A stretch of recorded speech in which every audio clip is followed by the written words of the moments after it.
Ah, vous êtes là les enfants. Je vous cherche depuis tout à l'heure.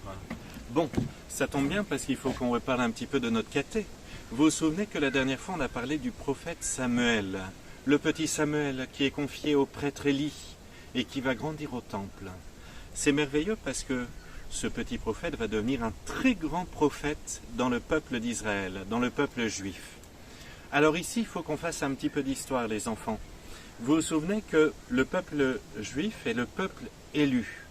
Dieu a voulu se révéler d'abord à un peuple. Avant d'envoyer son Fils, notre Seigneur Jésus, il s'est révélé à un peuple. Et il a commencé d'abord par parler à des hommes. On a cité, vous vous souvenez par exemple d'Abraham, de Moïse. Ce sont ce qu'on appelle des patriarches, une sorte de père de famille.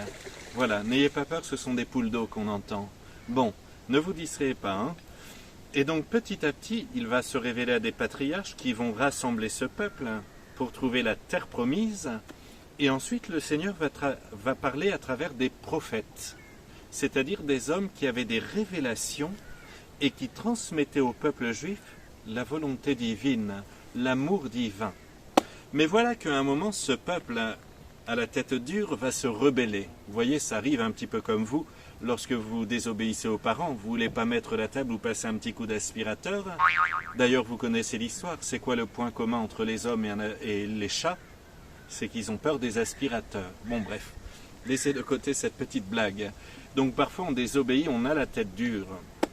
Le peuple juif faisait pareil. Et à un moment, il commence à dire aux prophètes, « Nous, on en a marre de tout ça, on voudrait avoir un roi qui nous dirige. » Alors le bon Dieu, eh bien, va accéder à leur demande, il va leur dire très bien, vous voulez un roi, vous verrez, ce ne sera pas toujours très drôle, parce que le roi aussi, il assoit son pouvoir, il faut lui obéir, et c'est ainsi que le peuple élu va avoir un premier roi, le roi Saül. D'accord? Vous suivez les enfants? On a parlé du petit prophète Samuel, du roi Saül, très bien, jusque-là tout va bien. Seulement, comme d'habitude, eh bien, ça va un peu mal se passer.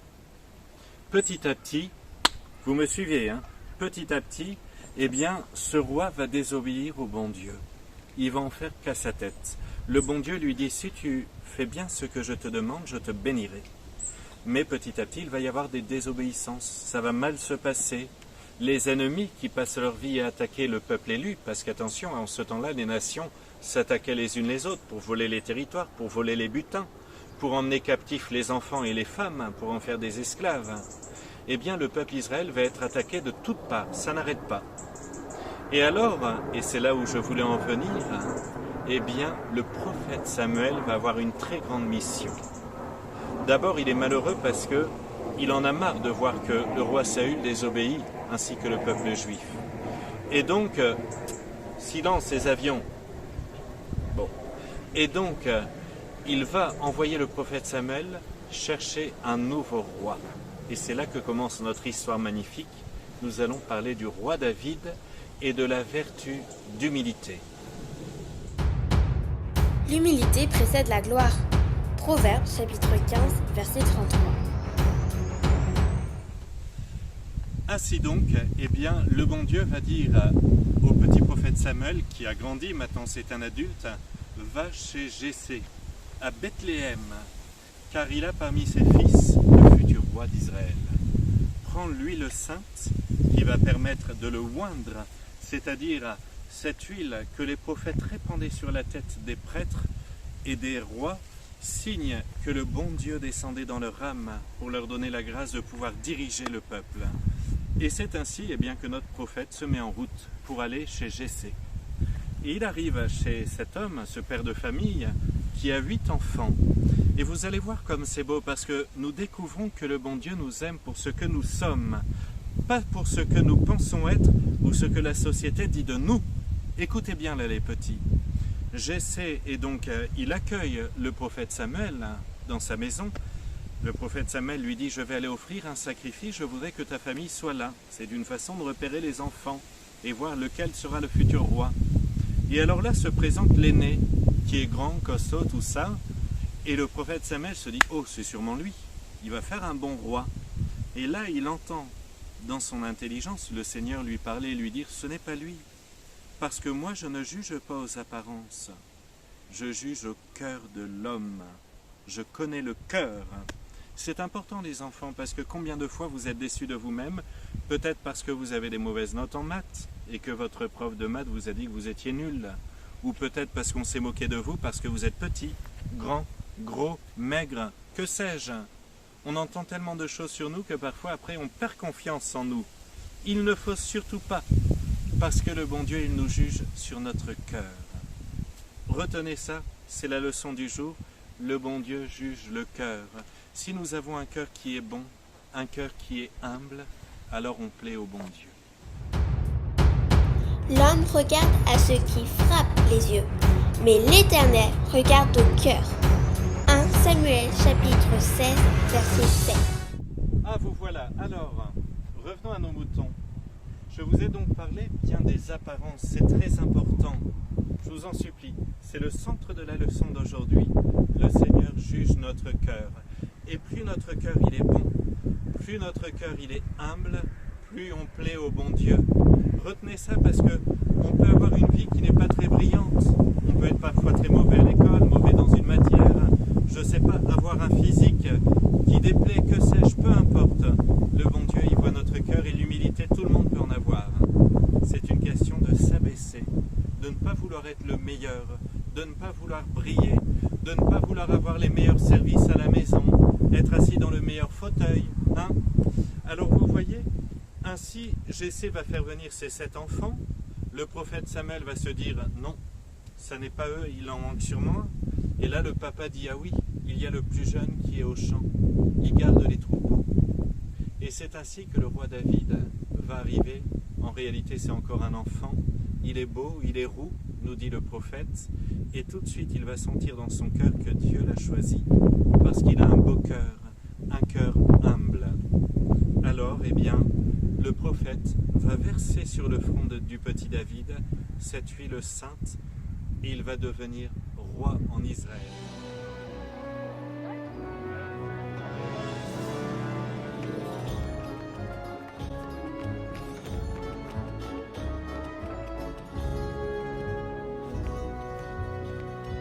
Samuel, le grand prophète.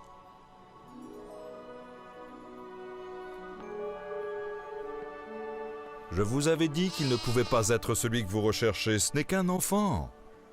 Mais je vous présente mon fils aîné, Eliab. Non. C'est lui que le Seigneur a choisi. David, c'est toi qui as été choisi entre tous pour devenir un jour le roi d'Israël. Ça alors, lui, roi, mais il est bien trop jeune.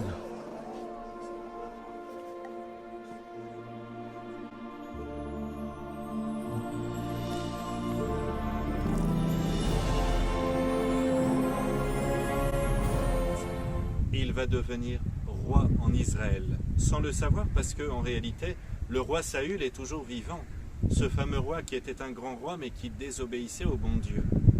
Et c'est ainsi que le petit David, petit à petit, eh bien, va devenir roi d'Israël. Comment? C'est très simple. Le roi Saül, parce qu'il faisait parfois le mal, eh bien, n'endormait plus la nuit. Parce que vous savez que quand on fait le mal, quand on commet le mal, ensuite on n'est pas en paix dans notre cœur. Et donc, la seule chose qui apaisait le roi Saül, c'était d'entendre de la musique très douce, avec une harpe. Et le petit David jouait de l'harpe. Alors un jour, on dit à David, va vite chez le roi et joue-lui de la musique parce qu'il est très énervé. Alors ainsi, eh bien, David va courir chez le roi, il va prendre la harpe, il va jouer de la musique tout doucement. Et le roi va s'apaiser et la nuit, il va bien dormir. Moi, je vous le dis, pour bien dormir la nuit, n'écoutez pas votre MP3 ou que sais-je, mais priez quelque Je vous salue Marie et là, vous allez voir, on s'endort tout de suite. C'est automatique. On pense à notre bonne mère dans notre lit, on met bien sa couette pour avoir bien chaud, on fait un petit signe de croix et on y va. Je vous salue Marie, pleine de grâce. Et alors là, on s'endort automatiquement. Mais essayez quand même d'en prier au moins 5. Vous endormez pas trop vite. D'accord? C'est promis. Bon, le roi Saül, lui, il s'endormait avec le coup de la harpe. Mais il va se passer une histoire magnifique et on va terminer ici parce que je ne voudrais pas que vous endormiez pendant le catéchisme, David va grandir. C'est un garçon plein de sagesse, mais en même temps qui est très audacieux. Il n'a pas peur parce qu'il est habité par le bon Dieu. Vous savez, quand on est bon et qu'on est humble, le Seigneur vient faire sa demeure en nous. C'est aussi bête que ça.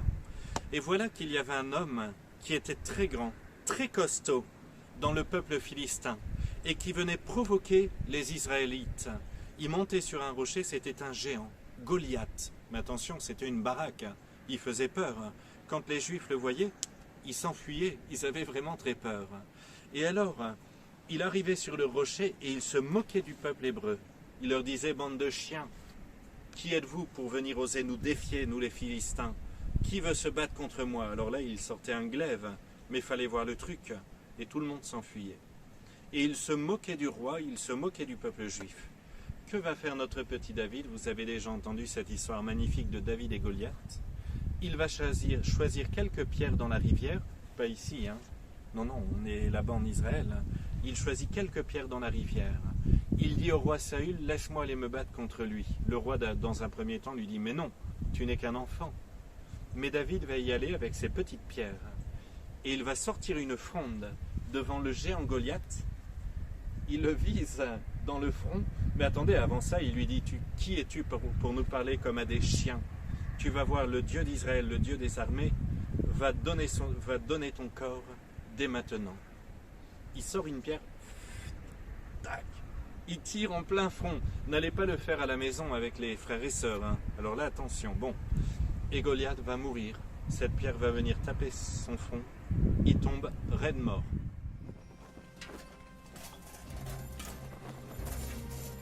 Ça ne marchera jamais. Jamais je ne pourrai mettre cette armure. Bien, dans ce cas, tu vas au moins prendre mon bouclier.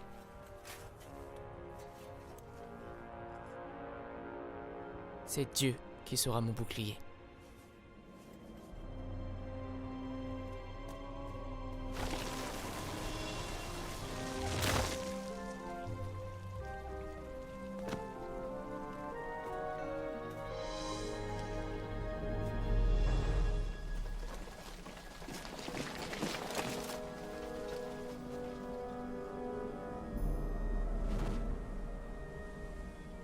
Regarde, il a l'air tellement seul. Oh non, il ne l'est pas. Alors, avons-nous un courageux guerrier prêt à affronter Goliath? Allez-y, je vous écoute. Moi, je vais l'affronter. Excuse-moi, mais tu es si petit. Voyons, un peu de sérieux. J'ai demandé un guerrier et vous m'envoyez ça. Avez-vous peur du plus petit guerrier d'Israël? Bon, très bien. Goliath, ton petit déjeuner est servi. Mon petit frère va certainement se faire tuer. Je ferais mieux de...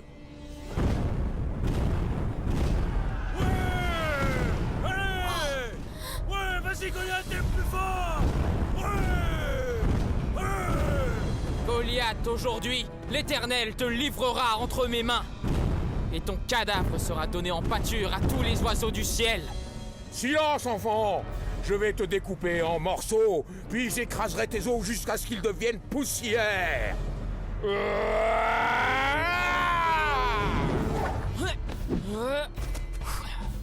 Ne bouge pas, afin que je puisse te tuer. Non, ce combat est celui de Dieu. Tu ne me vaincras pas, j'en suis sûr.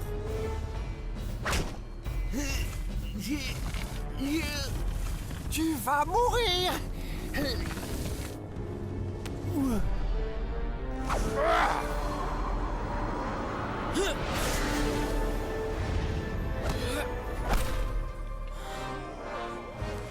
Tu viens contre moi avec une épée et une lance, mais moi, je viens armé du nom du Seigneur de l'univers, le Dieu des troupes d'Israël. Mon Dieu est faible.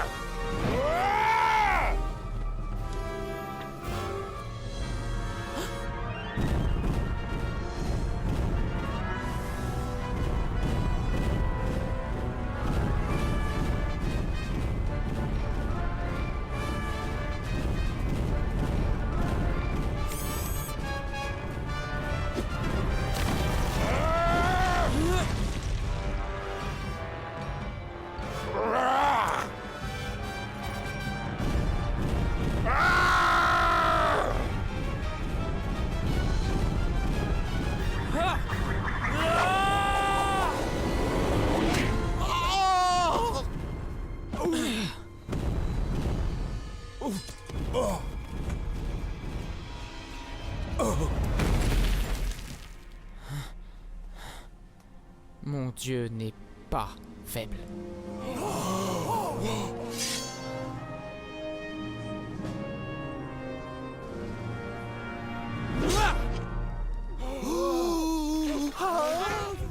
David prend son épée, il lui tranche la tête et il ramène la tête chez le roi Saül.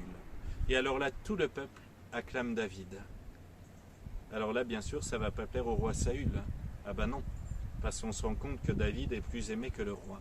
Et va commencer la jalousie. Dans tous les cas, on termine ici les enfants. Ceux qui arrivent à découvrir où je me trouve, eh bien, gagneront un petit paquet de 40 sacs, avis aux amateurs. Et puis, on se souvient bien de la leçon de ce jour, à savoir, Dieu regarde notre cœur. Essayons de grandir en humilité. Lorsqu'il y a des services à la maison que personne ne veut les faire, eh bien tout de suite on dit Seigneur Jésus, je vais le faire pour vous plaire. Lorsqu'il y a 3 fauteuils et un tabouret, eh bien on choisit le tabouret pour plaire à Jésus, pour faire la prière du soir en famille. Lorsqu'à l'école, eh bien personne ne veut se mettre dans le fond de la classe parce qu'il fait un peu plus froid, je ne sais pas moi, ou la fenêtre est un peu pourrie, on y va. On s'humilie. C'est ça les enfants, l'humilité. Et alors là, vous allez voir les grâces que Dieu vous donnera. Elles seront impressionnantes, comme pour le roi David. Alors je vous dis à bientôt.